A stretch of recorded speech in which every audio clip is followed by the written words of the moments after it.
Je travaille dans le groupe Crédit Mutuel depuis quelques années, 13 ans aux assurances du Crédit Mutuel et depuis 15 ans au Crédit Mutuel Ménage-Basse-Normandie.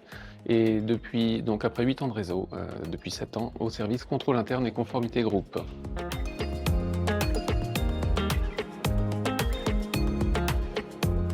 Notre service est composé de 7 personnes, donc un responsable d'activité, 3 personnes orientées conformité et 3 personnes plus sur la partie contrôle permanent.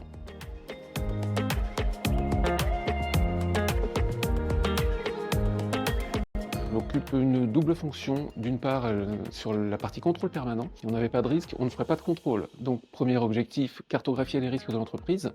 Une fois ces risques cartographiés, on va mettre en place et décliner un dispositif de contrôle de manière à couvrir ces risques.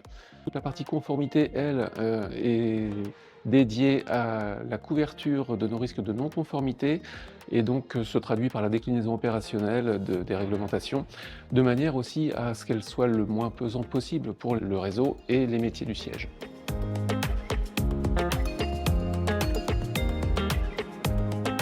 Ce qui m'anime le plus dans mon métier, c'est la variété des sujets, la transversalité, les échanges.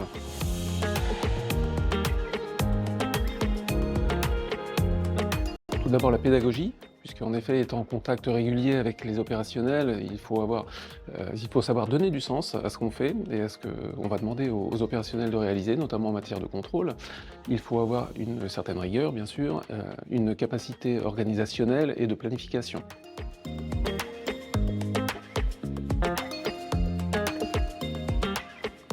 Une journée type, j'en ai pas.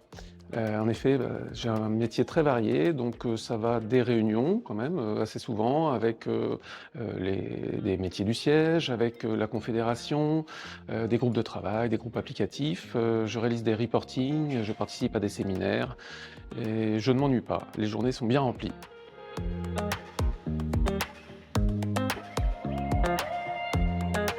Il n'y a pas de recette, donc pas de parcours type, ni idéal.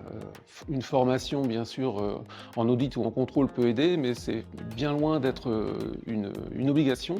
À titre personnel, j'ai un parcours assez varié et notamment un passage réseau. Je pense qu'un bon généraliste fera un bon contrôleur.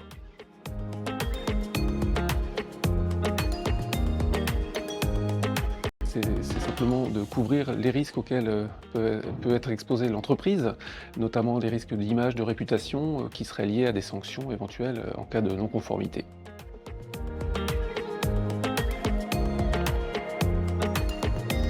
On peut penser que la conformité, c'est un métier barbant. En fait, je peux vous dire que pas du tout. Quand je suis arrivé au début, j'ai eu ce sentiment, initialement et puis, au fil du temps, on s'aperçoit qu'il y a plein de choses, on découvre, au fil des jours, au fil des mois, différents sujets. Le métier évolue en permanence, les outils évoluent et la réglementation évolue. Donc on doit s'adapter et imaginer et se développer à longueur de temps. Donc c'est passionnant finalement.